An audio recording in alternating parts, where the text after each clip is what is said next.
je regarde de tous côtés, et je n'aperçois rien. Et aussi yo-yo Nérine. Et prends bien garde qu'il ne vienne personne. Reposez-vous sur moi et dites-vous hardiment tout ce que vous avez à vous dire. Avez-vous imaginé pour notre affaire quelque chose de favorable? Et croyez-vous, Héras, pouvoir venir à bout de détourner ce fâcheux mariage que mon père s'est mis en tête? Au moins, travaillons-nous fortement. Et déjà, nous avons préparé nombre de machines pour renverser ce terrain ridicule. Non, ma foi, voilà votre père. Ah, séparons-nous vite. Non, ne bougez, je m'étais trompée. Mon Dieu, Nérine, que tu es sotte de nous donner de telles frayeurs. Oui, belle Julie, nous avons pour cela quantité de batteries, et nous ne feignons pas de mettre tout en usage, sur la permission que vous m'avez donnée.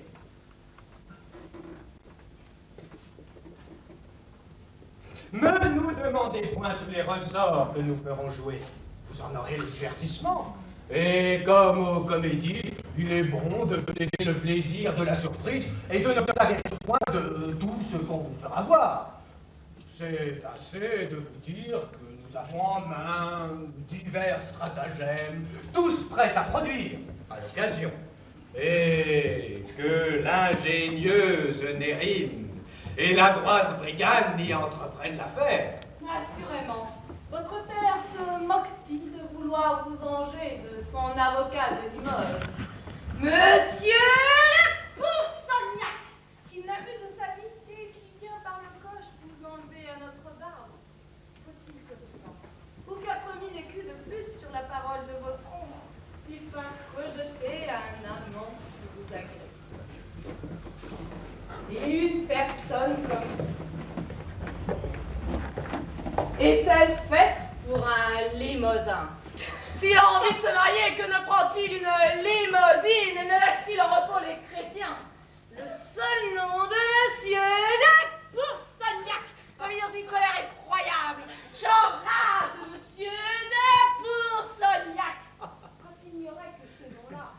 Monsieur de Poursognac. J'ébrouillerai les livres et je romprai ce mariage. Et vous ne saurez point. Madame de Poursognac. Poursognac.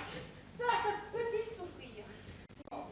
Poursognac est une chose que je ne saurais supporter. Et nous lui jouerons tant de pièces et nous lui ferons tant de niches sur niches que nous renverrons à Limoges monsieur de Poursognac. Voici notre subtil Napolitain qui nous dira du fait. Monsieur, notre homme arrive. Allez-vous à 3 lieues d'ici où a couché les coches? Et dans la cuisine, là où il est descendu pour déjeuner, je l'ai observé une bonne grosse demi-heure et je laissé déjà par corps. Pour sa figure, je ne veux pas vous en parler, et vous verrez de quoi l'air à la nature à la dessiner, s'il a justement qui l'accompagne répond comme il faut. Mais pour son esprit, je vous avertis par avance qu'il est des plus épais qui se passent, que nous trouvons à lui la matière tout à fait disposée à ce que nous voulons, et qu'il est homme enfin à tomber dans tous les panneaux qu'on lui présentera. Mais nous dis-tu vrai? Oui, s'il me connaît en bien. Madame, voilà un illustre. Et c'est le héros de notre siècle pour les exploits dont il s'agit. Un homme qui 20 fois en sa vie, pour servir ses amis, a généreusement affronté les galères, et qui, au péril de ses bras et de ses épaules, sait mettre noblement à fin les aventures les plus difficiles, et qui, tel que vous le voyez, est exilé de son pays pour je ne sais combien d'actions honorables qu'il a généreusement entreprises. Je suis confus des louanges dont vous m'honorez. Et je pourrais vous en donner avec plus de justice sur les merveilles de votre vie, principalement sur la gloire qui vous acquitte, lors qu'avec tant d'honnêteté, vous piquez au jeu pour 12 000 écus, ces insignes étrangers que l'on mène chez vous, lors qu'avec tant de grandeur d'âme, vous suppliez les dépôts qu'on vous avait confiés, et qui, si généreusement, on vous vit prêter votre témoignage à faire pendre toutes les personnes qui ne l'avaient pas mérité. Ce sont de petites bagatelles qui ne veulent pas qu'on en parle, et vos éloges me font rougir. Je veux bien épargner votre modestie, laissons cela. Et pour l'affaire qui nous concerne, allons presto joindre notre provincial. Tandis que de votre côté, vous nous tiendrez prêts aux besoins les autres acteurs de la comédie. Au moins, madame, souvenez-vous de votre rôle. Feignez, comme on vous l'a dit, d'être la plus contente du monde des résolutions de monsieur votre père. S'il ne tient qu'à cela, les choses iront à merveille. Mais, belle Julie, si toutes nos machines venaient à ne point réussir, Je déclarerai à mon père mes véritables sentiments. et si contre vos sentiments il s'obstinait à son dessein, Je le menacerai de me jeter dans un couvent. mais si malgré tout cela il vous forçait à ce mariage, Que voulez-vous que je vous dise?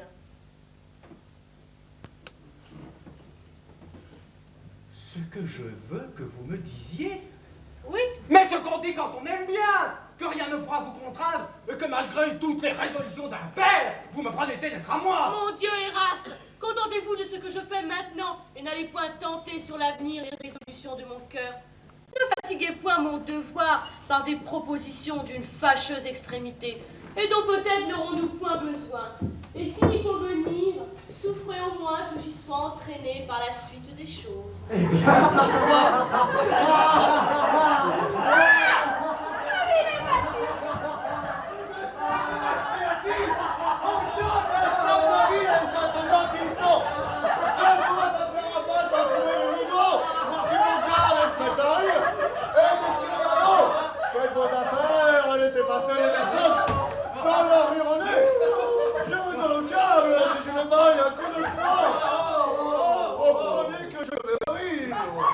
Qu'est-ce que c'est, monsieur?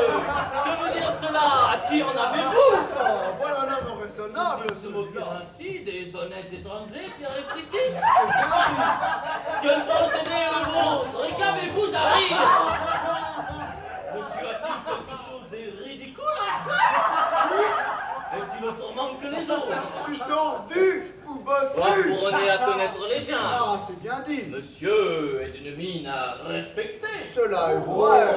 Personne des conditions. Oui, gentilhomme les Mozart. Homme d'esprit. Qui a étudié en droit? Il vous fait trop d'honneur, mesdames. Sans doute.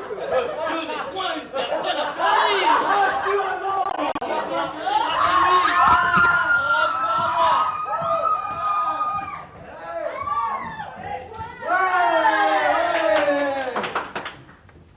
Oh, monsieur, je vous suis infiniment obligé. Je suis fâché, monsieur, de devoir recevoir de la sorte une personne comme vous. Et je vous demande pardon pour la vie. Je suis votre serviteur.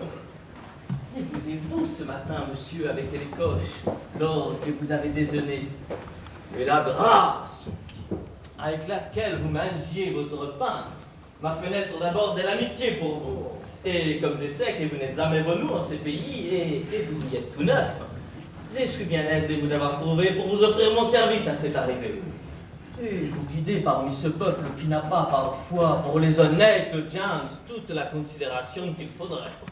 C'est trop de grâce que vous me faites. Je vous l'ai déjà dit, du moment que je vous ai vous, je me suis senti pour vous de l'inclination. Je vous suis obligé. Votre physionomie m'a plu. Oh, ça fait beaucoup d'honneur. Disiez-vous quelque chose d'honnête, Je suis votre serviteur. quelque chose d'aimable, Ah, de gracieux, ah, de doux, ah, de majestueux, ah. de franc et de cordial. Je vous assure que je suis tout à vous. Je vous ai beaucoup d'obligations. C'est du fond du corps que je Ah, parle. mais je le crois. Si j'avais l'honneur d'être reconnu de vous, vous sauriez que je suis un être tout à fait sincère, Je n'en doute point. ennemi de la fourberie, J'en suis persuadé. et qui n'est pas capable de déguiser ses sentiments. C'est ma pensée. Vous regardez mon habit qui n'est pas comme les autres, mais je suis originaire de Naples, à votre service. Et j'ai voulu conserver un peu la manière de s'habiller et la sincérité. Bien fait. Vous voulez me mettre à la mode de la cour pour la campagne. Ma foi, cela vous va mieux qu'à tous nos courtisans. C'est ce que m'a dit mon tailleur. L'habit est propre et riche, et il fera du bon.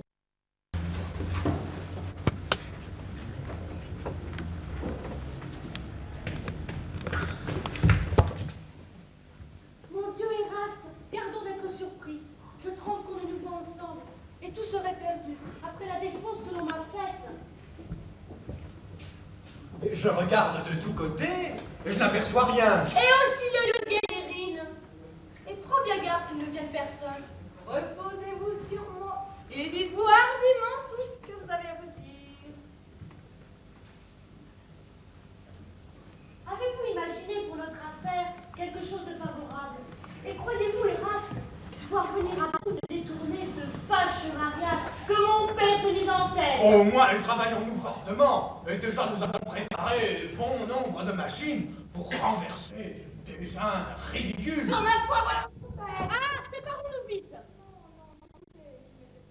Mon Dieu, Nérine, que tu es sotte de nous donner de telles frayeurs. Oui, belle Julie, nous avons pour cela quantité de batteries, et nous ne feignons pas de mettre tout en usage, sur la permission que vous m'avez donnée.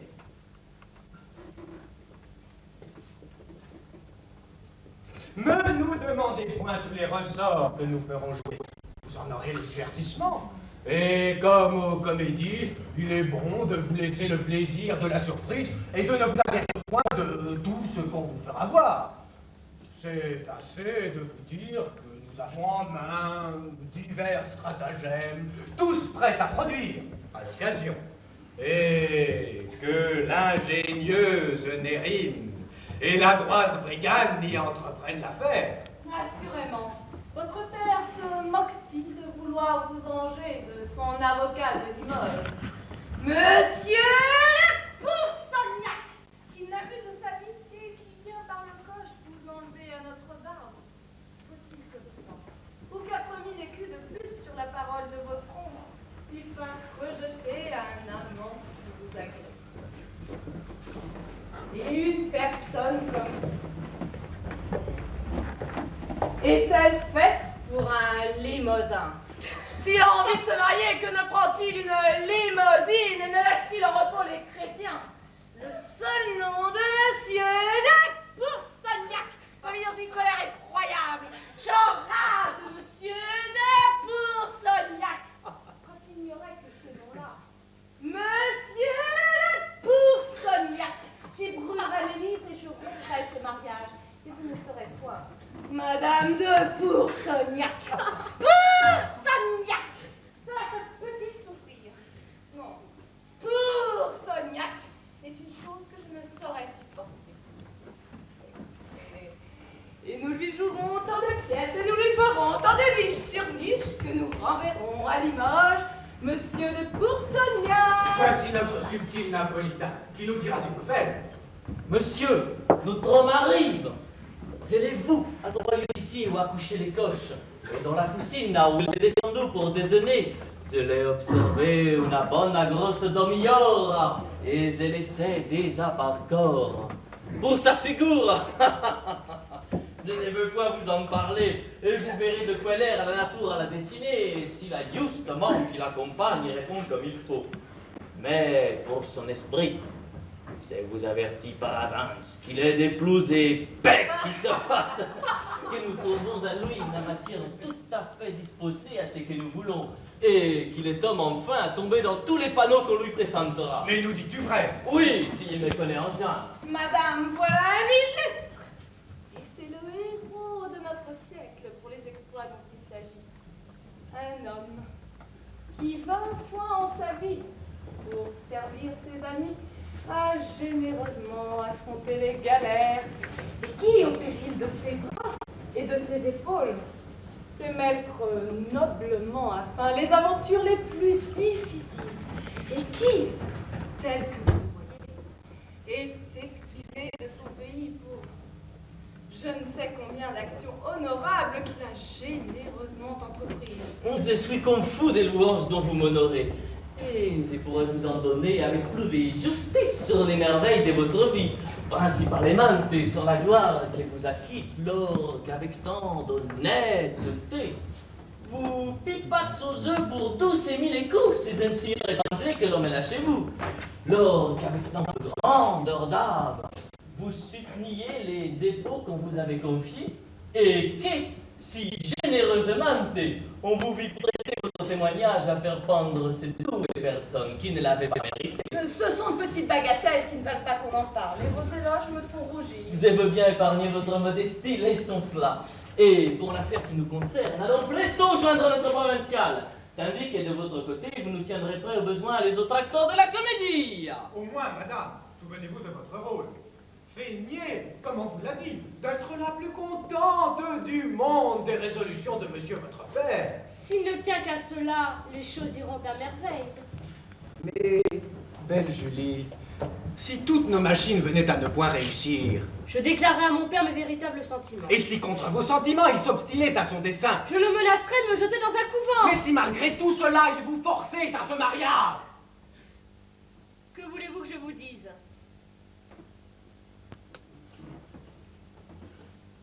ce que je veux que vous me disiez, Oui, mais ce qu'on dit quand on aime bien, que rien ne pourra vous contraindre, et que malgré toutes les résolutions d'un père, vous me promettez d'être à moi. mon Dieu Eraste, contentez-vous de ce que je fais maintenant et n'allez point tenter sur l'avenir les résolutions de mon cœur. Ne fatiguez point mon devoir par des propositions d'une fâcheuse extrémité, et dont peut-être n'aurons-nous point besoin. Et s'il y faut venir, souffrez au moins que j'y sois entraîné par la suite des choses.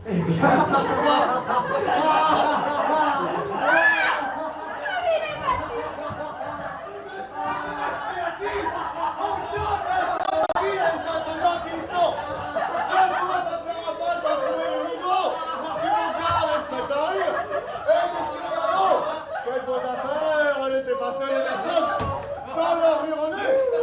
Je vous en cœur, si je ne baille un coup de poing. Au premier que je verrai rire. Qu'est-ce que c'est, monsieur? Que veut dire cela? À qui en avez-vous? Voilà un homme raisonnable, Se moquer ainsi des honnêtes étrangers qui arrivent ici? ce Quel procédé est le vôtre? Et qu'avez-vous à rire? Monsieur a-t-il quelque chose de ridicule à cela? Est-il autre monde que les autres? Suis-je tordu ou bossu? Vous apprenez à connaître les gens. Ah, c'est bien dit. Monsieur est une mine à respecter. Cela est vrai.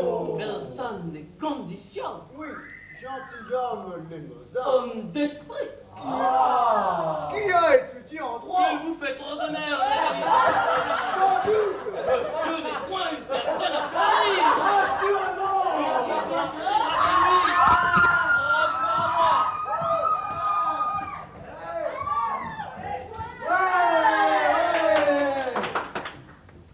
Oh, monsieur, je vous suis infiniment obligé. Je suis fâché, monsieur, de devoir recevoir de la sorte une personne comme vous. Et je vous demande pardon pour la vie. Je suis votre serviteur. Vous ce matin, monsieur, avec les coches, lors que vous avez déjeuné, et la grâce avec laquelle vous mangiez votre pain m'a fait naître d'abord de l'amitié pour vous. Et comme je sais que vous n'êtes jamais venu en ce pays et que vous y êtes tout neuf, je suis bien aise de vous avoir trouvé pour vous offrir mon service à cette arrivée. Et vous guider parmi ce peuple qui n'a pas parfois pour les honnêtes gens toute la considération qu'il faudrait. C'est trop de grâce que vous me faites. Je vous l'ai déjà dit, du moment que je vous ai vous, je me suis senti pour vous de l'inclination. Je vous suis obligé. Votre physionomie m'a plu. Oh, ça met beaucoup d'honneur. Disiez-vous quelque chose d'honnête, Je suis votre serviteur. quelque chose d'aimable, Ah, de gracieux, ah, de doux, ah, de majestueux, ah. de franc et de cordial. Je vous assure que je suis tout à vous. Je vous ai beaucoup d'obligations. C'est du fond du corps que je Ah, parle. mais je le crois. Si j'avais l'honneur d'être reconnu de vous, vous sauriez que je suis un être tout à fait sincère, Je n'en doute point. ennemi de la fourberie, J'en suis persuadé. et qui n'est pas capable de déguiser ses sentiments. C'est ma pensée. Vous regardez mon habit qui n'est pas comme les autres, mais je suis originaire de Naples, à votre service. Et j'ai voulu conserver un peu la manière de s'habiller et la sincérité des gens de mon pays. Fort bien fait. Pour ma part, j'ai voulu me mettre à la mode de la cour pour la campagne. Ma foi, cela vous va mieux qu'à tous nos courtisans. C'est ce que m'a dit mon tailleur. L'habit est propre et riche, et il fera du bruit ici. Vous arrêtez un logis. Non, justement, j'allais en chercher un. Je serais bien aise d'être avec vous pour cela, et je connais tous ces pays ici. Oh! Qu'est-ce ceci? Mais quelle heureuse rencontre! Monsieur de ravi de vous voir. Comment? Il semble que vous ayez peine à me reconnaître. Est-il possible que 5 ou 6 années m'aient ôté de votre mémoire et que vous ne reconnaissiez pas le meilleur ami de toute la famille des Poursognac? Oh, pardonnez-moi. Mais je ne sais qui il est. Il n'y a pas un Poursognac à Limoges que je ne connaisse. Ah, depuis le plus grand jusqu'au plus petit, je ne fréquentais que dans le temps que j'y étais. Et j'avais l'honneur de vous voir, mais presque tous les jours. Oh, c'est moi qui l'ai reçu, monsieur. Vous ne vous remettez point mon visage. Si fait. Oh, mais je ne le connais point. Vous ne vous ressouvenez pas que j'ai eu le bonheur de boire avec vous, mais je ne sais combien de fois.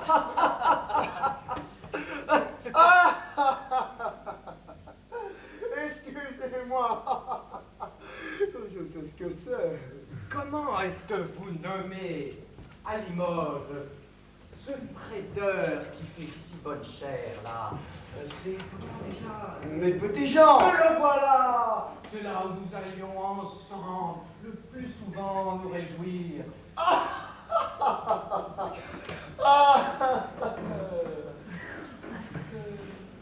Comment est-ce que vous nommez à Limoges ce lieu où l'on se promène? Le cimetière des Arènes. Oui, mais c'est là où je passais de si douces heures à jouir de votre agréable conversation. Vous ne vous remettez point tout cela. Oh, excusez-moi, je me le remets. Oh, Dieu m'emporte si je m'en souviens. Il y a 5 choses comme cela qui passent de la tête. Embrassez-moi, je vous prie, et resserrons les liens de notre ancienne amitié.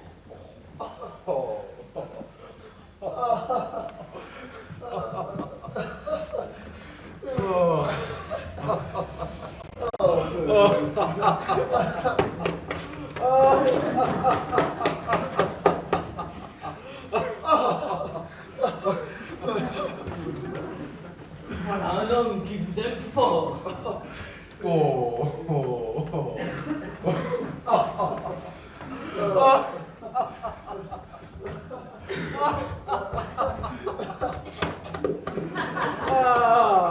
Dites-moi un peu des nouvelles de la parenté. Comment se porte monsieur votre... là, qui est si honnête? Mon frère le consul. Oui. Mais il se porte le mieux du monde. Ma foi, j'en ai beaucoup de joie. Et celui qui est de si bonne humeur, là, monsieur votre... Mon cousin, c'est ça. Justement. Oh, il est toujours gai et gaillard. Ma foi, j'en suis ravi. Et monsieur votre oncle, Allongez pas donc. vous aviez pourtant ce temps-là. Non, rien qu'une tante. Mais c'est ce que je voulais dire, madame votre tante. Et comment se porte-t-elle? Elle est morte depuis 6 mois. Oh, hélas, elle était si bonne personne. Nous avons aussi mon neveu, le chanoine, qui a pensé mourir de la petite vérole. Oh, quel dommage ça aurait été! Me le connaissiez-vous aussi? Vraiment, si je le connais? Un grand garçon, bien fait. Pas des plus grands. Non, mais de taille bien prise. Oui, qui est votre neveu. Oui. Fils de votre frère ou de votre sœur. Mais justement. Le chanoine de l'église 2, là, comment l'appelez-vous déjà? Mais de Saint-Étienne. Voilà, mais je ne connais autre. Il a dit toute la parenté. Il vous connaît plus que vous ne croyez. À ce que je vois, vous avez demeuré longtemps dans notre ville. 2 ans entiers. Vous étiez donc là quand mon cousin l'élu fit tenir son enfant par monsieur notre gouverneur. Oh, vraiment, oui, j'ai pu convier le premier. Cela fut galant. Très galant. C'était un repas bien troussé. Sans doute. Mais vous vîtes donc la querelle que j'eus avec ce gentilhomme Périgourdin. Il trouva qu'il parlait. Assurément. Il me donna un soufflet. Mais je lui dis bien son fait. Sans doute. Au reste, je ne prétends pas que vous preniez autre logis que le mien. Je n'ai garde. Vous moquez-vous, je ne voudrais point du tout que mon meilleur ami soit autre part que dans ma maison. Ce serait vous. Ah non, le diable m'emporte, vous logez chez moi. Puisqu'il les veut obstinément, je vous conseille d'accepter l'offre. Où sont vos hardes? Je les ai laissés avec mon valet là où je suis descendu. Envoyons-les derrière parquet. Non, je lui ai défendu de bouger, à moins que je ne fusse moi-même, de peur de quelques fourberies. C'est bourdamment avisé. Ce pays-ci est un peu sujet à caution. On voit les gens d'esprit, mais en tout. Je vais accompagner monsieur et les ramènerai où vous voudrez. Oui, je serais bien aise de donner quelques ordres. Et vous n'avez qu'à revenir à cette maison-là. Nous sommes à vous tout à l'heure. Mais je vous attends avec impatience. Voilà une connaissance à laquelle je ne m'attendais point. Il a la mine d'être honnête homme. Ma foi, monsieur de Poursognac, ah, ça nous ordonnerons de toutes les façons. Les choses sont préparées et je n'ai qu'à frapper.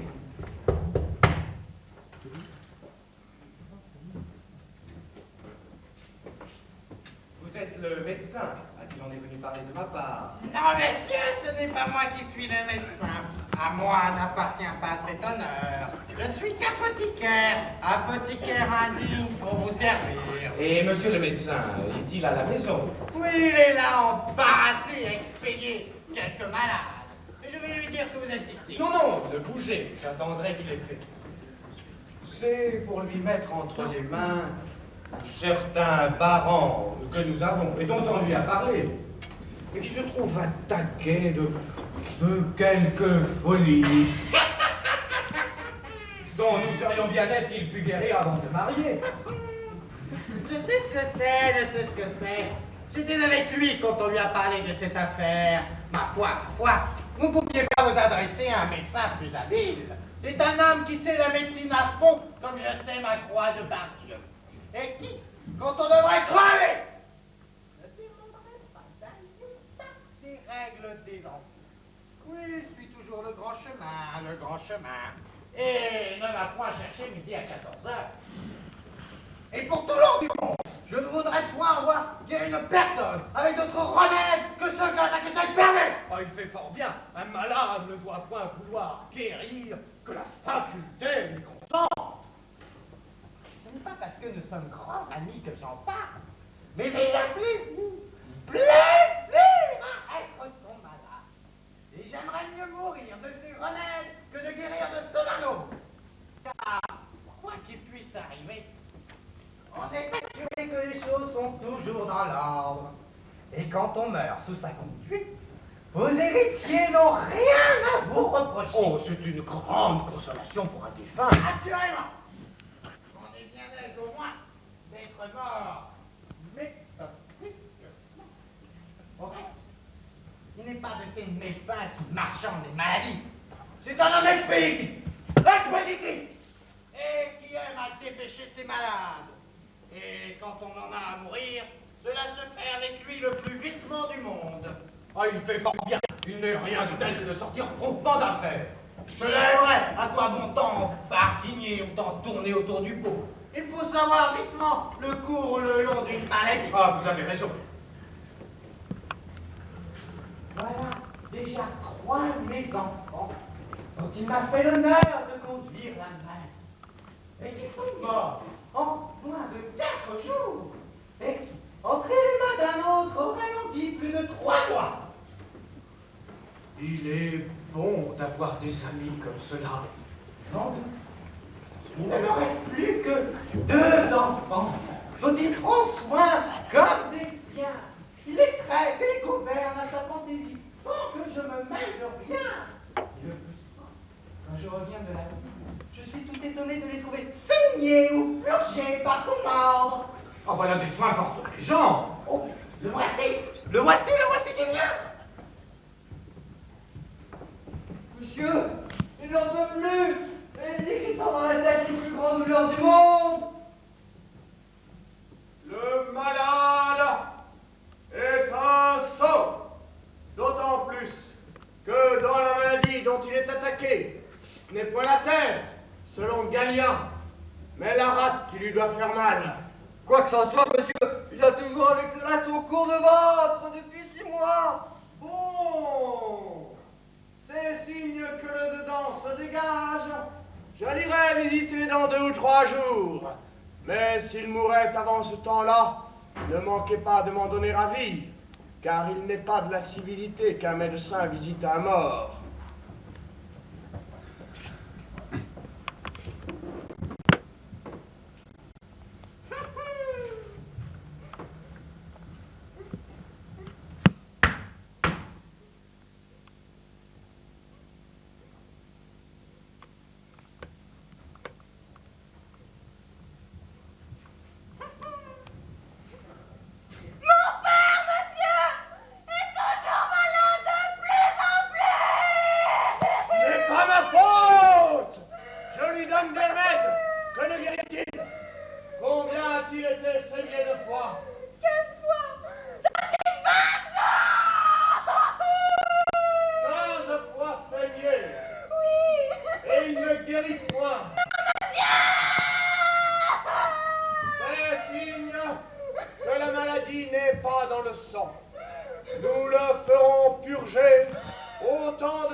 Ce jour passé pour un parent un peu troublé d'esprit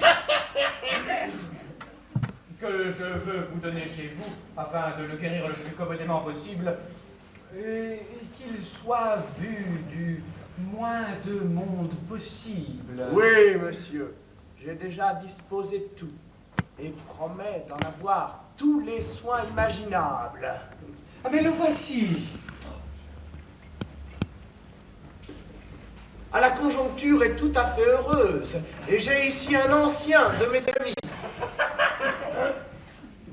avec lequel je serais bien aise de consulter sa maladie. Une petite affaire m'est survenue qui m'oblige à vous quitter. Oh. Mais voici un homme entre les mains de qui je laisse et qui aura soin pour moi de vous traiter du mieux qu'il lui sera possible. Le devoir de ma profession m'y oblige, et c'est assez que vous me chargiez de ce soin. C'est son maître d'hôtel, sans doute. Il faut que ce soit un homme de qualité. Oui, je vous promets que je traiterai monsieur méthodiquement et dans toutes les régularités de notre art. Mon Dieu, il ne faut point tant de cérémonie, et je ne viens pas ici pour incommoder. Un tel emploi ne me donne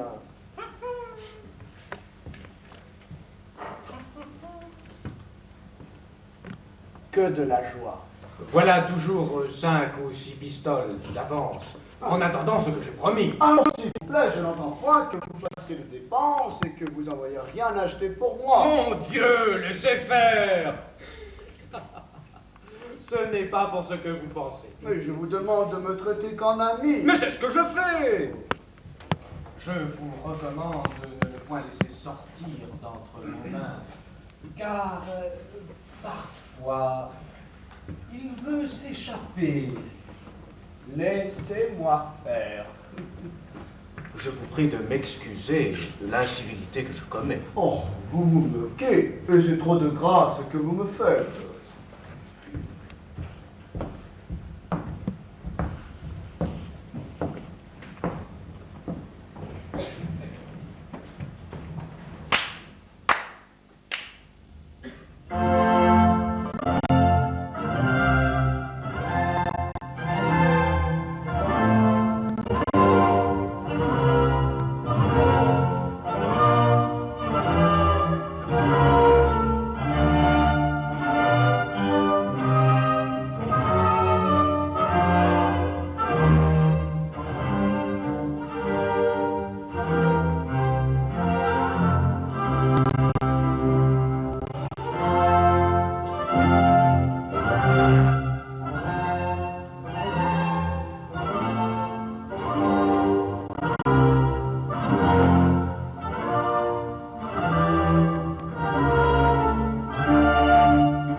choisi pour vous rendre service. Je suis votre serviteur.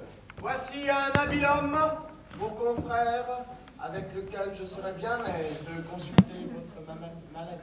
Mon Dieu, ne faut point tant de façons. Je suis un homme à me contenter de l'ordinaire. allons, des sièges.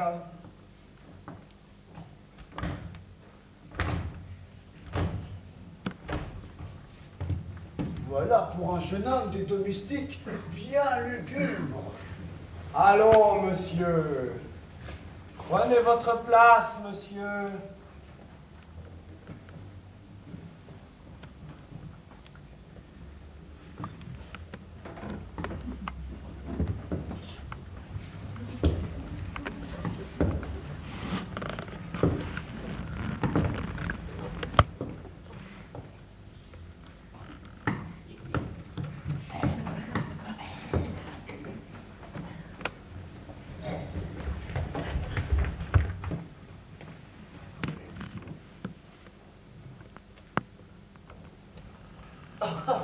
Votre humble valet. Mais que veut dire cela?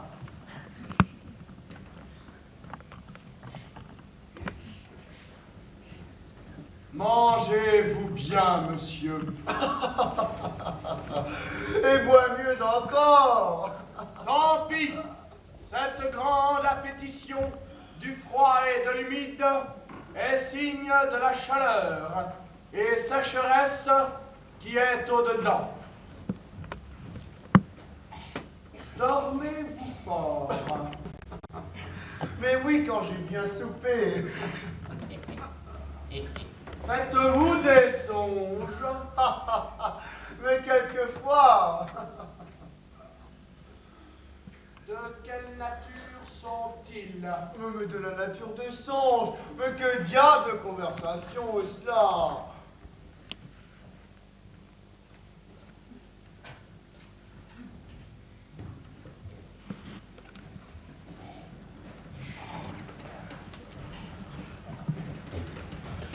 Vos déjections, comment sont-elles? Ah, mais je ne comprends rien à ce que vous dites. Et j'aimerais mieux boire un coup. Un peu de patience. Nous allons raisonner de votre affaire devant vous et nous le ferons en français pour vous être plus intelligible. Mais quel grand raisonnement faut-il y avoir pour manger un morceau? Comme ainsi soit, qu'on ne puisse guérir une maladie, qu'on ne la connaisse parfaitement et qu'on ne la puisse parfaitement connaître sans en établir l'idée particulière et la véritable espèce par ces signes diagnostiques et prognostiques, vous me permettrez, Monsieur notre ancien, d'entrer en considération de la maladie dont il s'agit avant que de toucher à la thérapeutique et au remède qu'il nous conviendra faire pour la parfaite curation d'Issel. Je dis donc, monsieur, avec votre permission, que notre malade, ici présent, est malheureusement attaqué, affecté, possédé, travaillé par cette sorte de folie que nous nommons fort bien mélancolie hypocondriaque. Hypocondriaque! Espèce de mélancolie très fâcheuse et qui ne demande pas moins qu'un esclave comme vous, consommé dans votre art. Vous, dis-je, qui avez blanchi, comme on dit, sous le harnais, et auquel il en a tant passé par les mains de toutes les façons. Je l'appelle mélancolie hypocondriaque pour la distinguer des deux autres, car le célèbre Galien établit fort doctement à son ordinaire 3 espèces de cette maladie que nous nommons mélancolie, ainsi appelée non seulement par les latins, mais aussi par les grecs, ce qui est bien à remarquer pour notre affaire. La première qui vient du propre vice du cerveau, la seconde qui vient de tout le sang fait et rendu atrabilaire, la troisième appelée hypocondriaque, qui est la nôtre, laquelle procède du vice de quelques parties du bas-ventre et de la région inférieure, et plus particulièrement de la rate.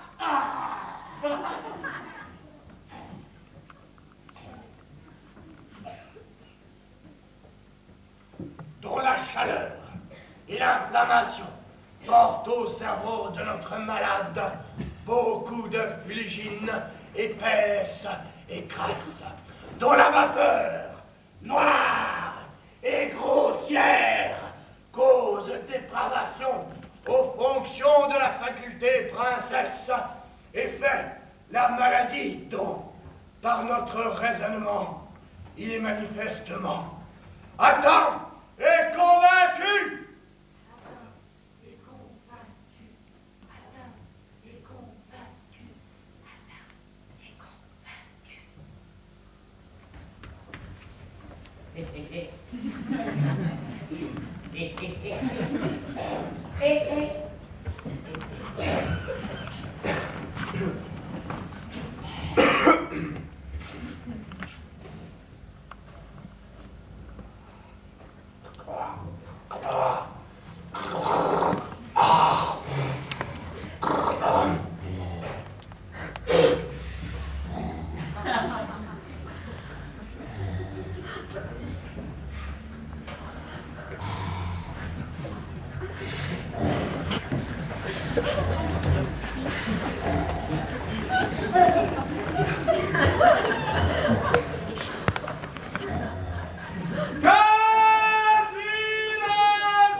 Pour diagnostic incontestable de ce que je vous dis, vous n'avez qu'à considérer ce grand sérieux que vous voyez, cette tristesse accompagnée de crainte et de défiance, signe pathognomonique et individuel si bien marqué chez le divin vieillard Hippocrate. Cette physionomie, ces yeux rouges et hagards, cette habitude du corps, noire, grossière et velue, lesquels signes le dénotent très affecté de cette maladie procédante du vice des hypocondres. Laquelle maladie, par laps de temps, naturalisée, habituée, en vieilli, ayant pris droit de bourgeoisie chez lui, pourrait bien dégénérer, ou en manie, ou en phtisie, ou en apoplexie, ou même en fine frénésie et fureur. Tout ceci supposé, puisqu'une maladie bien connue est à demi guérie, car ignoti nulla est curatio morbi. Ignoti nulla est curatio morbi. Il ne vous sera pas difficile de convenir des remèdes que nous devons faire à monsieur.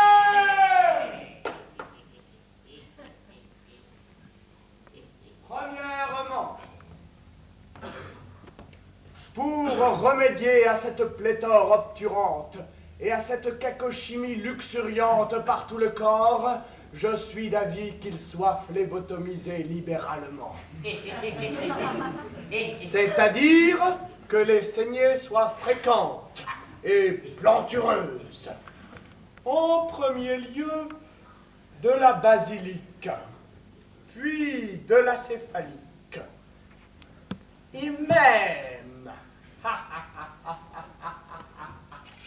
si le mal est opiniâtre, qu'on lui ouvre la veine du front et que l'ouverture soit large, afin que le gros sang puisse sortir.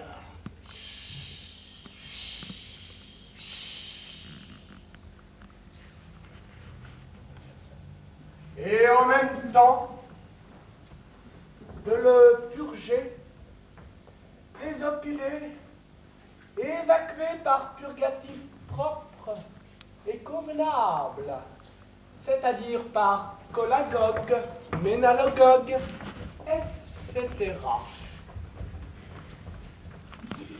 Et, comme la véritable source de tout le mal est ou une humeur crasse et féculente, ou une vapeur noire et grossière qui infecte, obscurcit et salit les esprits animaux.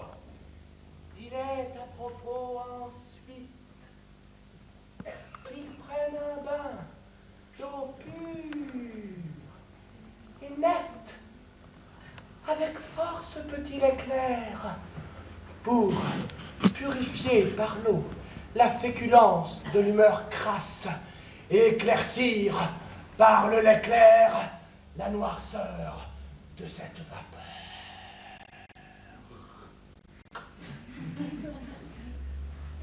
Mais, avant toute chose, je trouve qu'il est bon de le réjouir par d'agréables conversations, chants et instruments de musique, auxquels il n'y a pas d'inconvénient de joindre des danseurs, afin que leurs mouvements, disposition, agilité puissent éveiller la paresse de ces esprits engourdis qui occasionnent l'épaisseur de son sang, d'où procède la maladie.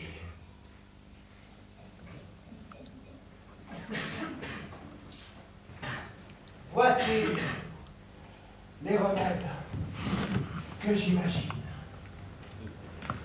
auxquels pourront être ajoutés beaucoup d'autres meilleurs par monsieur notre maître et ancien, suivant l'expérience, jugement, lumière, suffisance qu'il s'est acquise dans notre art. Dixi.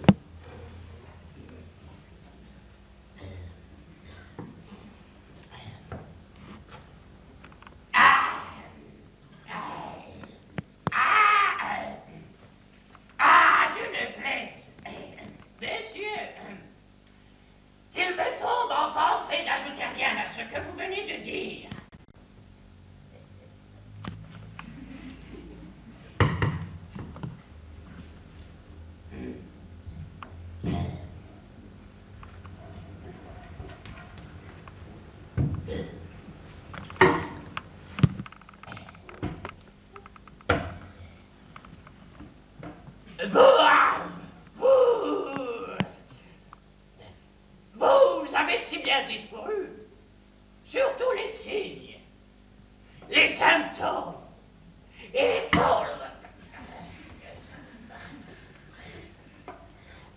de la maladie de monsieur.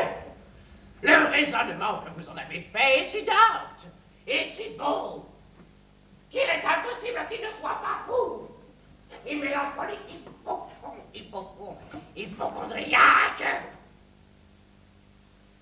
Et quand il ne le serait pas, il faudrait qu'il le devînt pour la beauté des choses que vous avez dites et la justesse du raisonnement que vous en avez fait. Oui, monsieur, vous avez des pains forts graphiquement. Ravissez des pains existés. Tout ce qui appartient à cette maladie.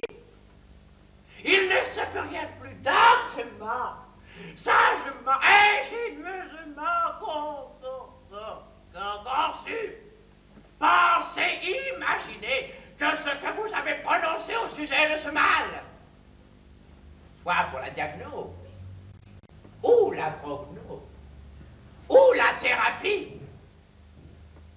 Et il ne me reste rien ici que de féliciter monsieur d'être tombé entre vos mains et de lui dire qu'il est trop heureux d'être fou pour éprouver l'efficace et la douceur de ces remèdes que vous avez si judicieusement proposés.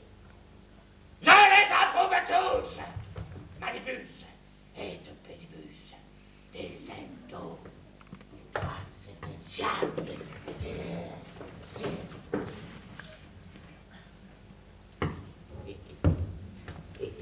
Tout ce que j'y voudrais, c'est de faire les saignées et les purgations en nombre impair. Numéro Deus à Parigonette. De prendre de l'éclair avant le pain. De lui composer un fronton où il entre du sel. Le sel, symbole de la sagesse. De faire blanchir les murailles de sa chambre pour dissiper les ténèbres de ses esprits.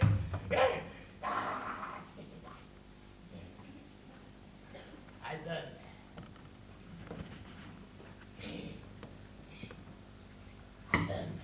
Este disgregative business. Et de lui donner tout à l'heure un petit lavement pour servir de prélude et d'introduction à ces judicieux remèdes dont s'il a à guérir, il doit recevoir du soulagement. Passe le ciel, monsieur, que ces remèdes qui sont les vôtres réussissent au malade selon notre intention. Monsieur, il est l'heure que je vous écoute. Est-ce que nous jouons une comédie ici? Non, monsieur, nous ne jouons point. Qu'est-ce que tout ceci? Et que voulez-vous dire avec votre galimatia et vos sottises? Bon, dire des injures. Voilà un diagnostic qui nous manquait pour la confirmation de son mal. Et ceci pourrait bien tourner en manie. Avec qui m'a-t-on mis ici? Ah.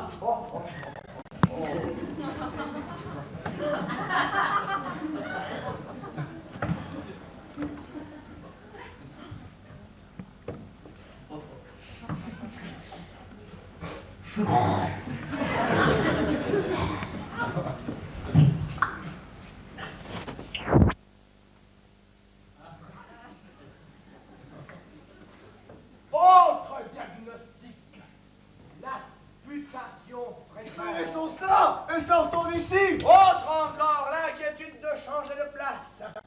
Qu'est-ce que toute cette affaire? Et que me voulez-vous? Vous guérir selon l'ordre qui nous a été donné. Me guérir? Oui. Parbleu, je ne suis pas malade. Ah, mauvais signe lorsqu'un malade ne sent pas son mal. Mais je vous dis que je me porte bien. Nous savons mieux que vous comment vous vous portez. Et nous sommes médecins qui voyons clair dans votre constitution. Ah, si vous êtes médecin, je n'ai que faire de vous. Et je me moque de la médecine.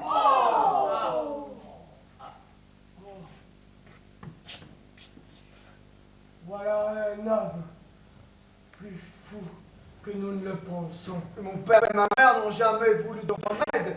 Et ils sont morts tous deux sans l'assistance de médecins. Oh, je ne m'étonne pas s'ils ont engendré un fils qui est un insensé. Allons, procédons à la curation et, par la douceur exhilarante de l'harmonie, adoucissons, lénifions et accroisons l'aigreur de ces esprits que je vois prêts à s'enflammer.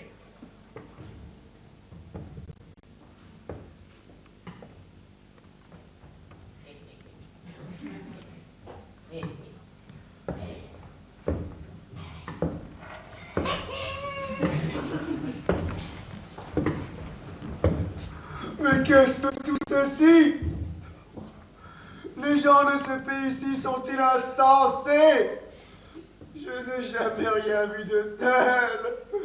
Et je ne comprends rien à tout ceci. Ah!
faire de cela? Il a coordonné, monsieur!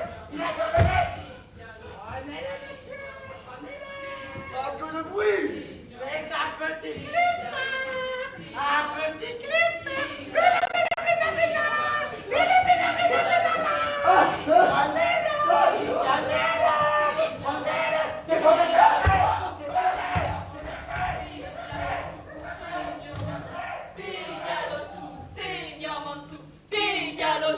Seigneur Mansou, Pigalossou, Seigneur Mansou, Pigalossou, Seigneur Mansou, Pigalossou, Seigneur Mansou,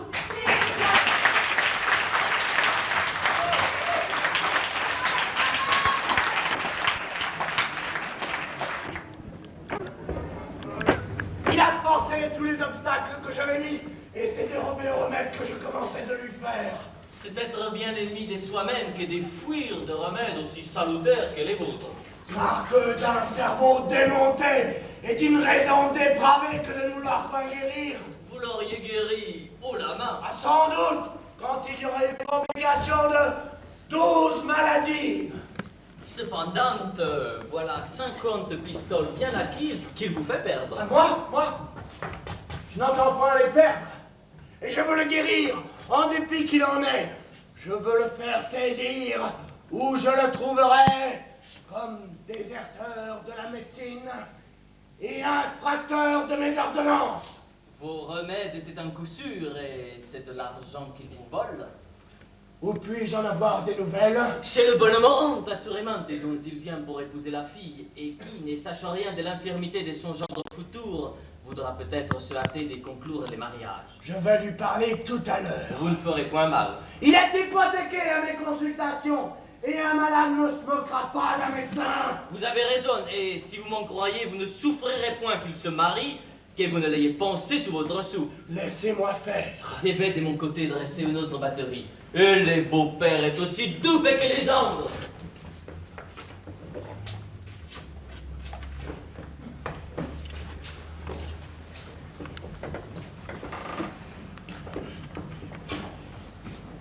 Vous avez, monsieur, un certain monsieur de Poursognac qui doit épouser votre fille. Oui, je l'attends de Limoges, et il devrait être arrivé. Aussi l'est-il. Et il s'en est fui de chez moi après y avoir été mis. Mais je vous défends, de la part de la médecine, de procéder au mariage que vous avez conclu, que je ne l'ai dûment préparé pour cela. Mis en état de procréer des enfants bien conditionnés, de corps et d'esprit. Comment donc votre prétendu gendre a été constituellement malade. Sa maladie, qu'on m'a donnée à guérir, est un meuble qui m'appartient et que je compte entre mes effets.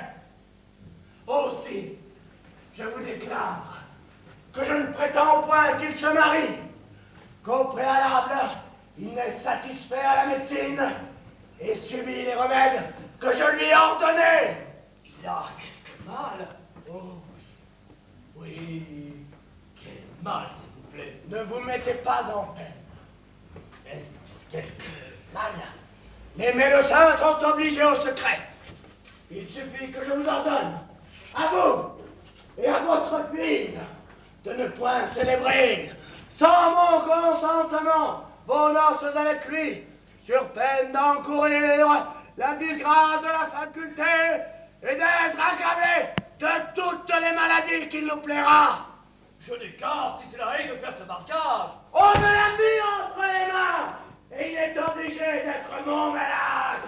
Oh la bonne heure, il a beau fuir, je le ferai condamner par arrêt à se faire guérir par moi.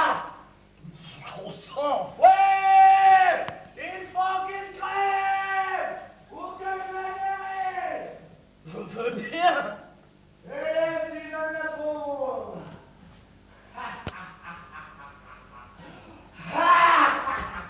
je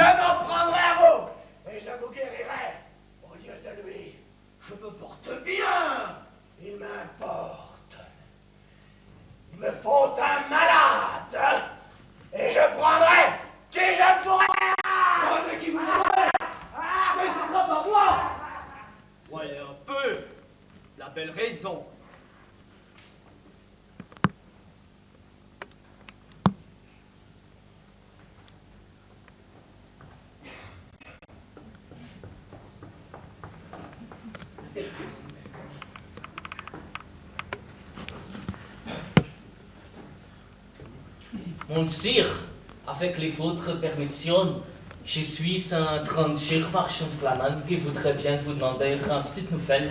Quoi, monsieur? Mettez le votre chapeau sur la tête, monsieur, s'il vous plaît. Dites-moi, monsieur, ce que vous voulez. Moi, le quelqu'un, monsieur, si vous parlez mettre le chapeau sur la tête. Soit. Qu'y a-t-il, monsieur? Vous connaître point style un certain monsieur Oronde? Oui, je le connais. Et quel homme est-il, monsieur, s'il vous plaît? C'est un homme comme les autres. Je vous demande si c'est un homme riche qui a du bien. Oui.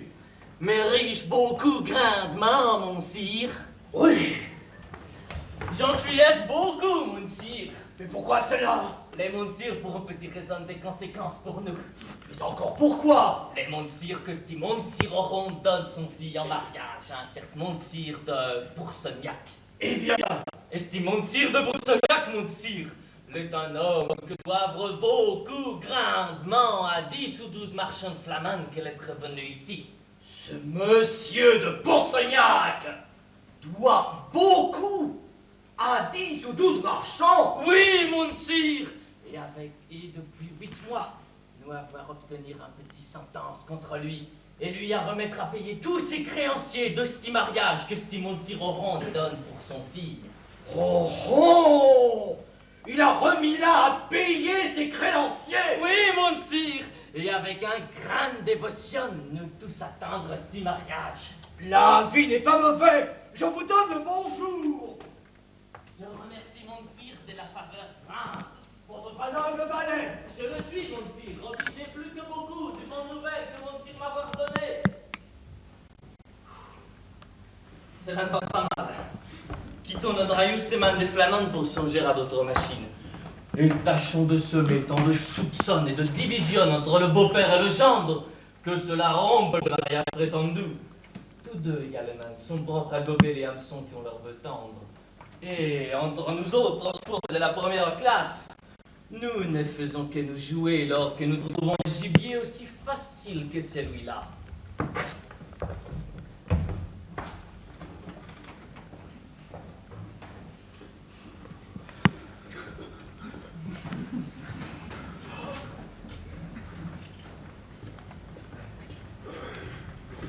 Pianosu. Seigneur Monsu. Pianosu. Seigneur Monsu. Pianosu. Seigneur Monsu. Qu'est-ce que c'est, monsieur? Qu'avez-vous? Tout ce que je vois me semble lavement. Comment donc? Vous ne savez pas ce qui m'est arrivé dans ce logis à la porte duquel vous m'avez laissé. Non, vraiment, qu'est-ce que c'est? Je pensais y être régalé comme il faut. Eh bien, Je vous laisse entre les mains de monsieur, de médecin, habillé de noir, dans une chaise, tâter le pouls, comme un sussoir. Il est fou, de grands chapeaux. Apothicaire, la mort.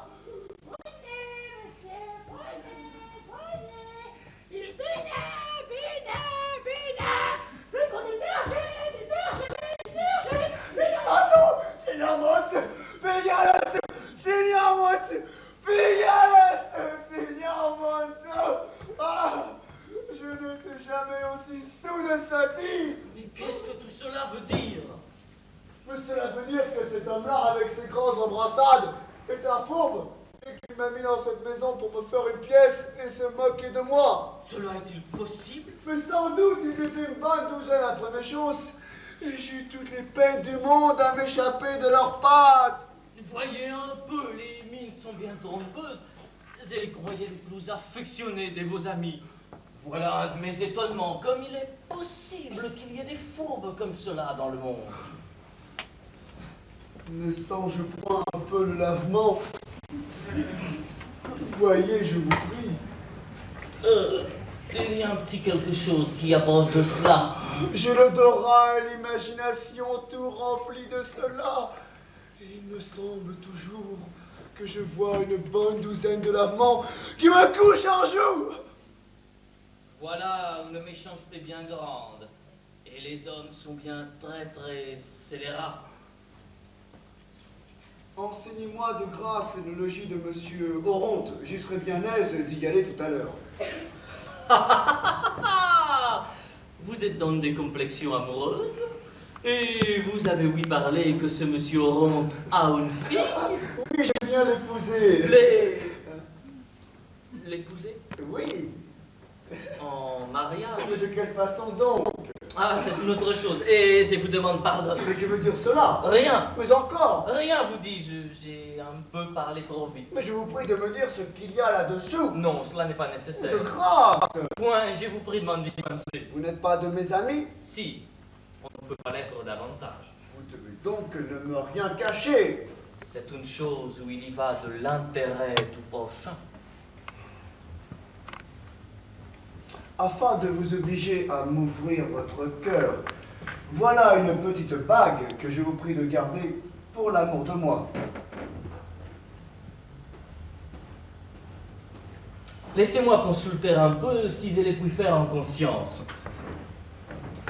C'est un homme qui cherche son bien, qui tâche de pourvoir sa fille les plus avantageusement qu'il est possible. Et il ne faut nuire à personne. Ce sont des choses connues de tous, à la vérité, mais irait les découvrir à un homme qui les ignore. Et il est défendu de scandaliser son prochain. Cela est vrai. Mais voilà d'autre part un étranger qu'on veut surprendre, un homme qui de bonne foi vient se marier avec une fille qu'il n'a jamais vue. Un gentilhomme, plein de franchise, pour qui me semble l'inclination, qui me fait l'honneur de me tenir pour son ami, prend confiance en moi, et me donne une bague à garder pour l'amour des Louis. Oui, j'ai pu vous dire les choses sans blesser ma conscience, mais tâchons de les dire les plus doucement qu'il nous sera possible, et d'épargner les gens les plus que nous pourrons. De vous dire que cette fille-là mène une vie déshonnête, cela serait un peu trop fort. Cherchons pour nous expliquer quelques termes plus doux. Les mots des galantes aussi n'est pas assez. Celui des coquettes, achevées, me semble plus propre à ce que nous voulons. Et je m'en puis servir pour vous dire honnêtement ce qu'elle est. L'on veut me donc prendre pour dupe. Peut-être dans le fond n'y a-t-il pas tant de mal que tout le monde croit. Et puis, il y a des gens qui sont au-dessous de ces sortes de choses et qui ne pensent pas que leur honneur en dépend. Je suis votre serviteur. Et je ne veux pas mettre sur la tête un chapeau comme celui-là. Et l'on aime aller le front levé dans la famille des Pourceniac. Voilà le père. Ce vieillard-là. Oh oui, c'est mes retires.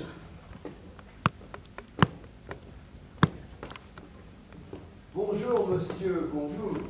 Serviteur, monsieur, serviteur. Vous êtes monsieur Oronte, n'est-ce pas? Oui. Et moi, monsieur de Pourceniac. À la bonne heure. Croyez-vous, monsieur Oronte, que les Limousins soient des sots? Croyez-vous, monsieur de Pourceniac, que les Parisiens soient des bêtes? Et vous imaginez-vous, monsieur Oronte, qu'un homme comme moi soit si affamé de femmes? Vous imaginez-vous, monsieur de Pourceniac, que ma fille soit si affamée de mari? On vient me dire, mon père, que monsieur de Pourceniac est arrivé. Ah, le voilà, sans doute. Et mon cœur me le dit. Qu'il est bien fait, qu'il a bonne air, et que je suis contente d'avoir un tel époux. Souffrez que je l'embrasse et que je lui témoigne. Ah, doucement, ma fille, doucement. Ah, du Dieu, quelle galante, comme elle prend feu d'abord. Je voudrais bien savoir, monsieur de Pourceniac, par quelle raison vous Que venez. je suis aise de vous voir et que Ah, ma fille, ôtez-vous de là, vous dis-je. Quelle aigriarde! Oh, je voudrais, dis-je, savoir par quelle raison vous avez la hardiesse de... De ma vie! Encore qu'est-ce à dire cela? ne voulez-vous pas que je caresse l'époux que vous m'avez choisi? Non, rentrez là-dedans.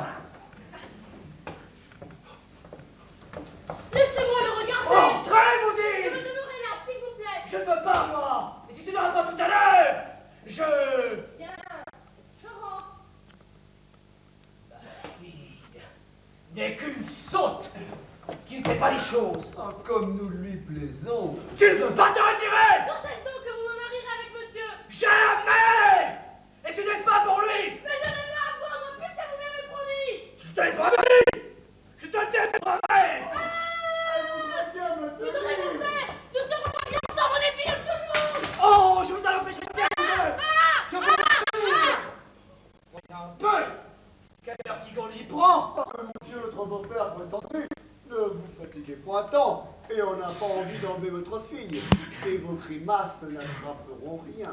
Les vôtres n'auront pas un grand effet! Vous êtes bourri dans la tête que Léonard de Pourcegnac soit un homme à acheter chat en poche, et qu'il n'y ait pas là-dedans quelques morceaux de judiciaire pour se conduire, pour se faire informer sur l'histoire du monde, et de voir en se mariant si son honneur a bien toutes ses sûretés.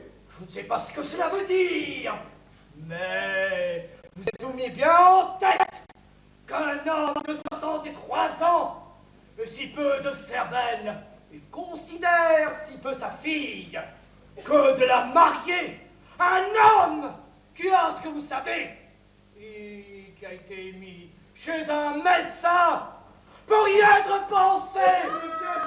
Et je me porte bien. Le médecin me l'a dit lui-même. Le médecin le menti. Je suis gentilhomme, et je veux le voir les pieds à la main. Je sais ce que j'en dois croire.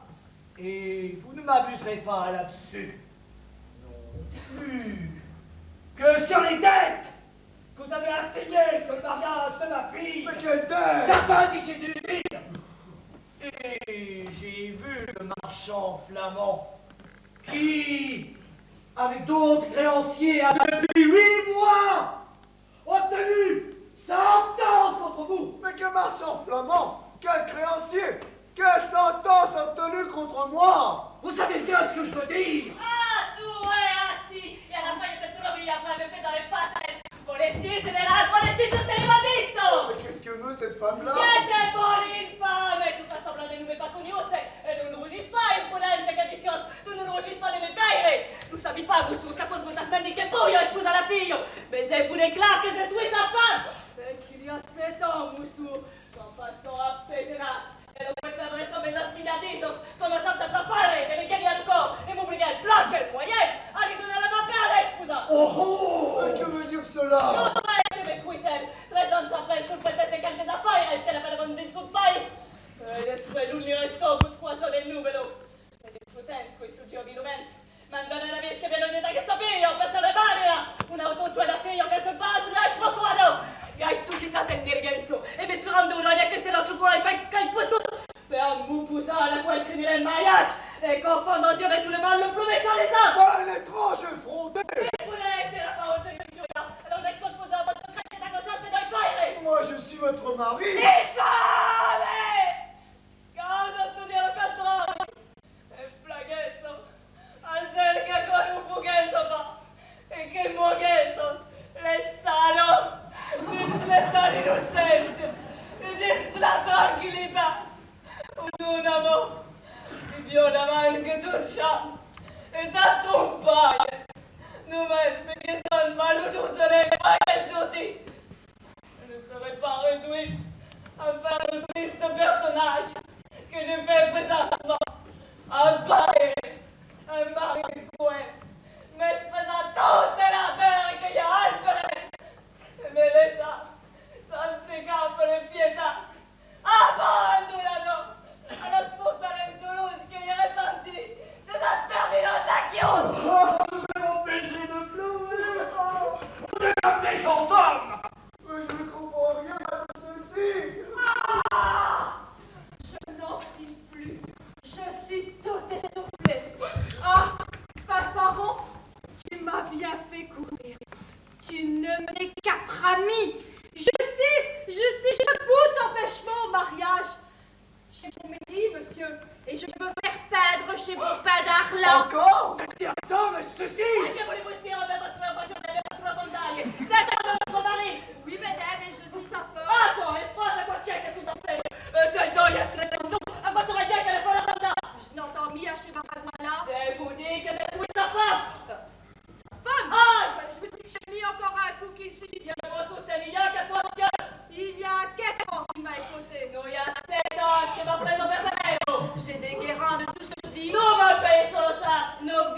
témoins. Ton père est là, ça vise de notre mariage. Magasin a assisté à nos noces. Oui, allez, c'est un véritable. Il n'y a rien de plus cher qu'un. Est-ce que tu me démentirais, méchant homme? Oh, et aussi pas la clôt. Nous te souvenons de la parler, Luigi, et d'alvoré la Marina, que sont tous de notre mariage. Voyez un peu la solace. Quoi? Tu ne te souviens mis de ces pauvres enfants, Manchotte Madeleine, Manchotte Émilie, Manchotte François, que tu m'as laissé pour piège de temps? Moi, l'étrange effronté.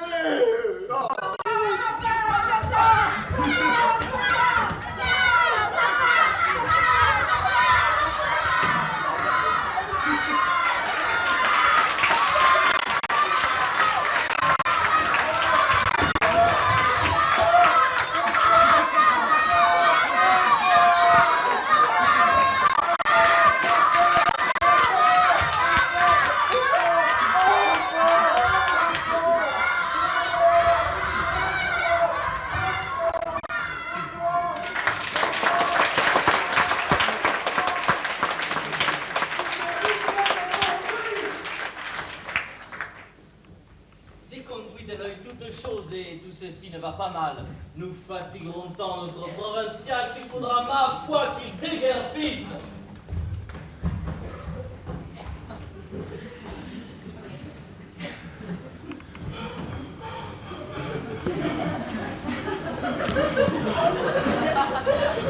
Ah! Je suis assommé! Quelle peine! Quelle maudite bile! Assassiné de toutes parts! Qu'est-ce que c'est, monsieur? Est-il encore arrivé quelque chose? Oui! Il pleut dans ce pays-ci des femmes et des lavements!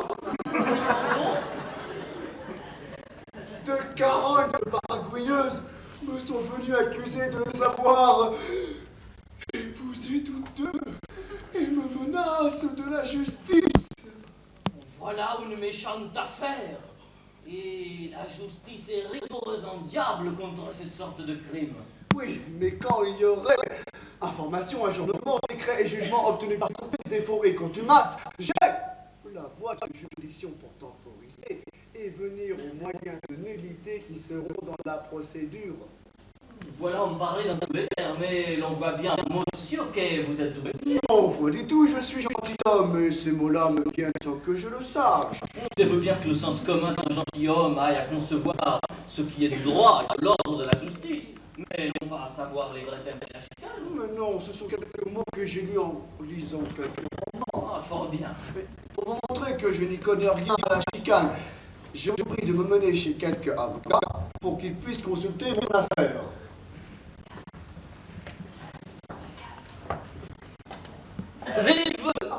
Il va vous conduire ces deux hommes formels. Mais auparavant, vous avez d'être point surpris de leur manière de parler. Ils ont acquis du barreau une certaine habitude de déclamation qui fait que l'on dirait qu'ils chantent. Et vous prendrez pour musique tout ce qu'ils vous disent. Ouais, mais qu'importe comme ils parlent, pourvu qu'ils me disent ce que je veux savoir.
Et comme ses lumières sont fort petites et son sens les plus bornés du monde, lui il fait prendre une frayeur si grande de la sévérité de la justice de ces pays, et des apprêts qu'il faisait déjà pour sa mort, qu'il s'en veut prendre la fuite. Et pour se dérober avec plus de facilité aux gens que j'ai lui ai dit que l'on avait placé pour l'arrêter aux portes de la ville, il s'est résolu à se déguiser. Et les déguisements qu'il a pris est la vie d'une femme. Oh, je voudrais bien voir cet équipage. Songez de votre côté à bien acheter la comédie. Et tandis que les aurez mes scènes avec lui, allez-vous-en. Vous m'entendez bien? Fort bien. Et lorsque j'ai mis aux épeux, Cela va mieux du monde. et quand le père aura été averti par moi, Oui. voici notre demoiselle. Allez, qu'il ne nous voit ensemble.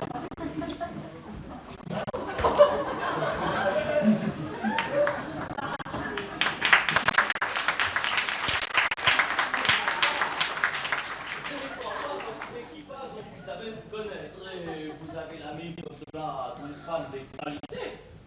Voilà qui m'étonne que les formes de justice ne soient point observées. Je vous l'ai déjà dit, il commence ici par faire pendre un homme, puis ils lui font son procès. Voilà une justice bien injuste. Elle est rigoureuse en diable et particulièrement sur ces sortes de crimes. Mais quand on est innocent, N'importe, ils ne sont que comme cela. Et puis ils ont dans cette ville une haine effroyable contre les gens de votre pays. Et ils ne sont pas plus ravis que de pouvoir pendre un limousin. mais qu'est-ce que les limousins leur ont fait? Ce sont des brutaux ennemis de la gentillesse et du mérite des autres villes. Pour moi, c'est à vous que je suis pour vous dans une peur épouvantable. Et je me consolerais de ma vie si vous veniez avec le pandou. Oh, ce n'est pas tant la peur de mourir qui me fait fuir que de ce qu'il est fâcheux à un gentilhomme d'être pendu et qu'une preuve comme celle-là ferait tort à nos titres de noblesse. Vous avez raison. On vous contesterait après cela les titres d'écuyer. Au reste, étudiez-vous quand je vous mènerai par la main à bien marcher comme une femme et apprendre le langage et les manières d'une personne de qualité. Laissez-moi faire. J'ai vu les personnes du Bel Air. Et tout ce qu'il y a, c'est que j'ai un peu de barbe. Votre barbe n'est rien, il y a des femmes qui en ont autant que vous. Ça, voyons comme vous ferez. Oh là! Mon carrosse! Où est-ce qu'est mon carrosse? Ah mon Dieu, qu'on est misérable d'avoir des gens comme ceux-là! Est-ce qu'on me fera attendre toute la journée sur le pavé? Et qu'on ne fera point venir mon carrosse? Fort bien! Oh là! Cocher! Petit laquais! Ah, petit fripon! Quelques coups de poing, je vous ferai donner une enfant! Petit laquais! Petit laquais! Où est-ce qu'est-ce donc, ce petit laquais?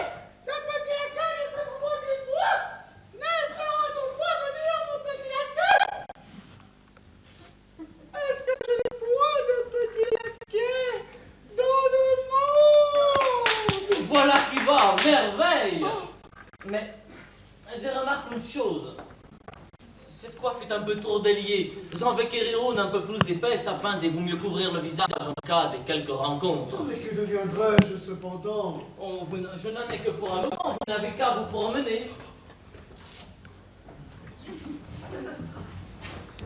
Allons! Dépêchons, camarades! Il faut aller tous deux à la grive! Pour pas justifier, je dis monsieur des portionnaires!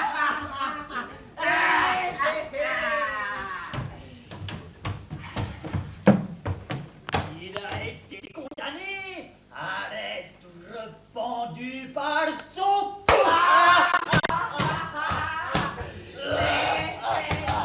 Voilà, nous louer à fenêtre pour voir si justice. Ils disent qu'ils l'ont déjà fait planter Une grande potence tutenaire. Plaisir à ma foi, un grand plaisir d'y regarder prendre ici les mosaïques. Ouais, les poils cambiller les pieds en haut, devant tout le monde. Il est un plaisant drôle. Oui, ils disent que c'est son marié 3 fois. Diable, les vouloir trouver. Oh là, oui. Il y a bien d'attitude. Oh.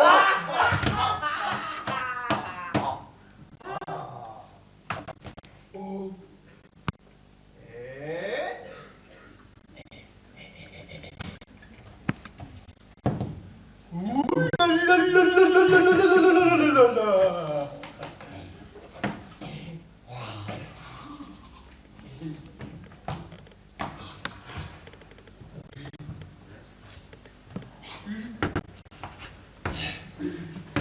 Bonjour, mademoiselle.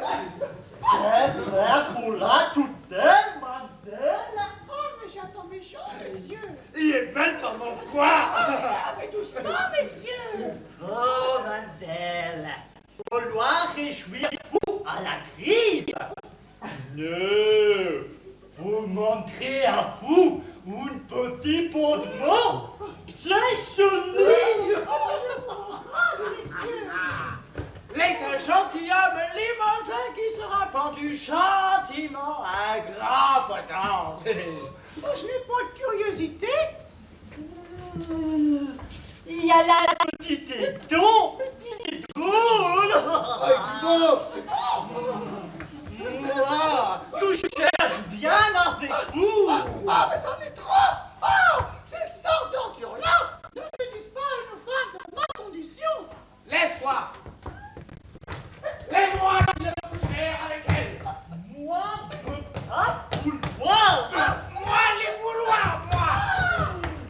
Moi, je veux pas laisser. Toi, la voix mortive. Toi, la voix mortive. Hey! Quelle violence est cela? Et que voulez-vous faire, madame? Allons que l'on sorte de là si vous voulez vous mettre en second. Toi, nous l'avouer, point. Moi aussi. Moi, moi encore. Monsieur, je vous suis infiniment obligé de m'avoir libéré de ces insolents.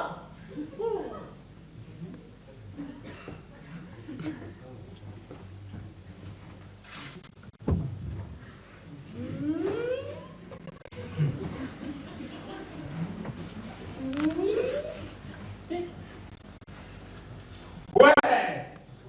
Voilà un visage qui ressemble bien à celui que l'on m'avait pas. Ah, c'est pas moi. Pourquoi donc dites-vous cela? Voilà un discours qui m'apporte quelque chose et je vous arrête de dire. Oh, monsieur, de grâce. Non, non. À votre mine et à vos discours, il faut que vous soyez ce monsieur de Courceliac que nous cherchons qui se soit déguisé de la sorte. Et vous irez en prison tout à l'heure. Hélas.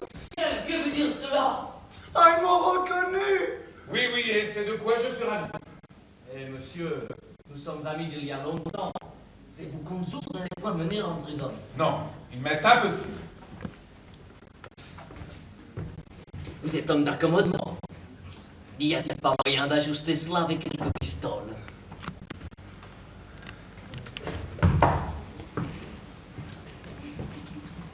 Retirez-vous.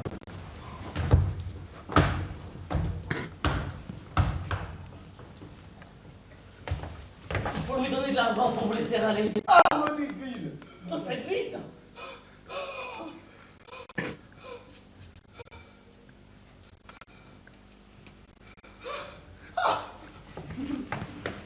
Tenez, monsieur. Combien est-il? 1, 2, 3, 4, 5, 6, 7. Eh oui!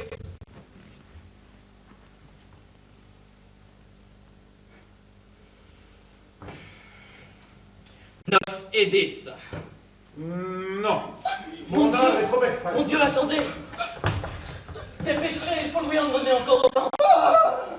Dépêchez, vous dis-je, vous aurez grand plaisir quand vous seriez pendu. Tenez, monsieur. que je m'enfuis avec lui. Car il n'y aura point ici de sûreté pour moi. Laissez-le-moi conduire et ne bougez d'ici.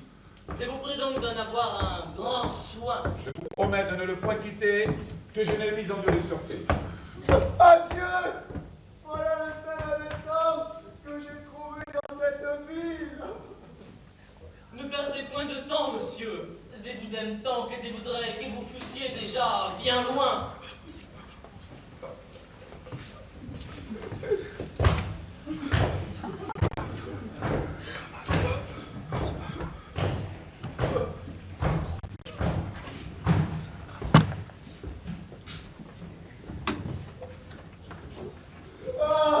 Et que les siens te conduisent. Oh, ma foi, voilà une grande doupe. Mais voici.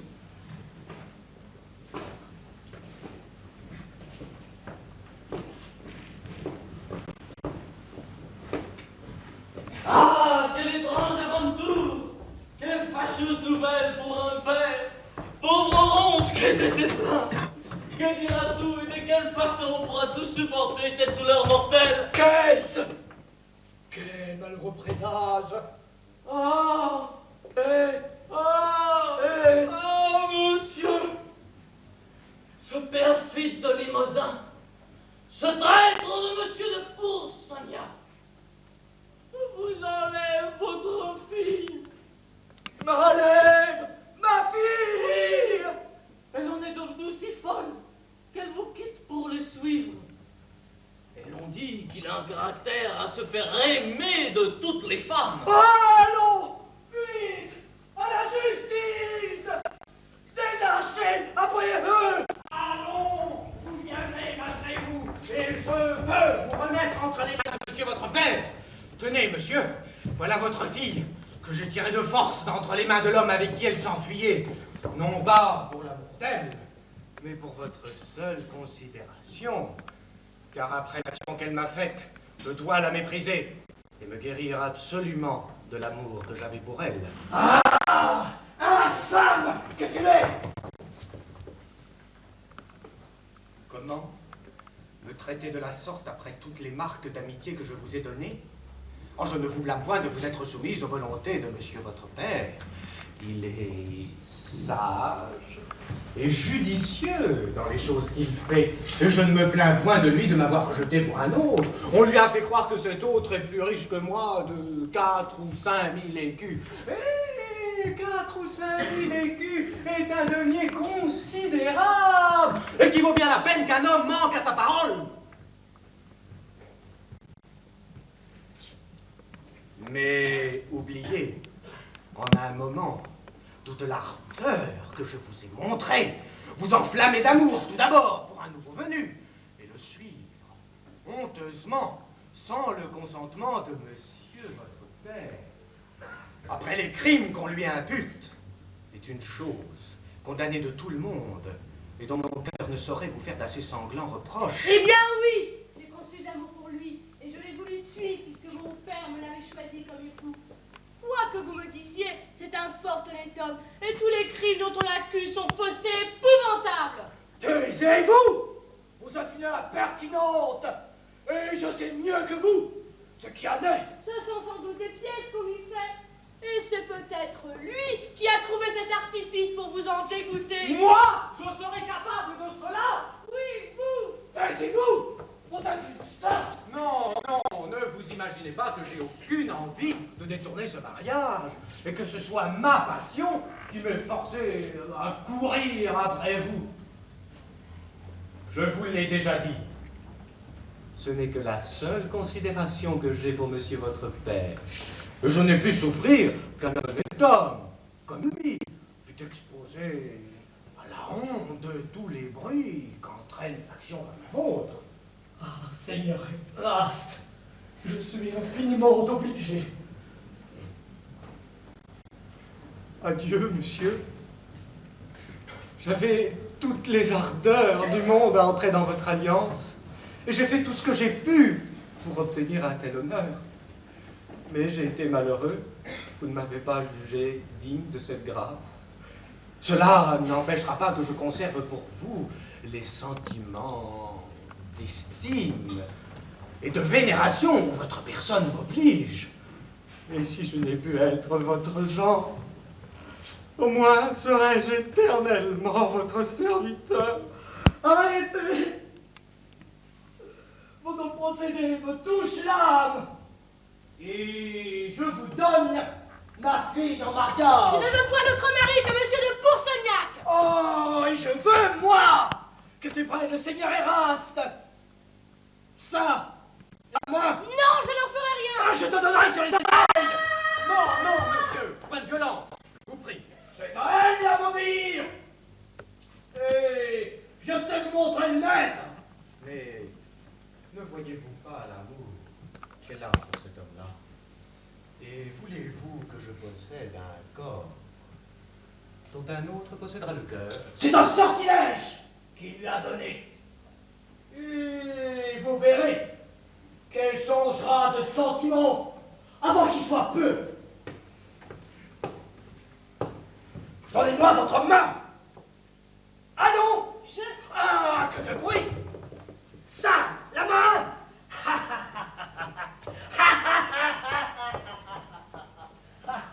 Ne vous imaginez pas que ce soit pour l'amour de vous que je vous donne la main. C'est monsieur votre père dont je suis amoureux.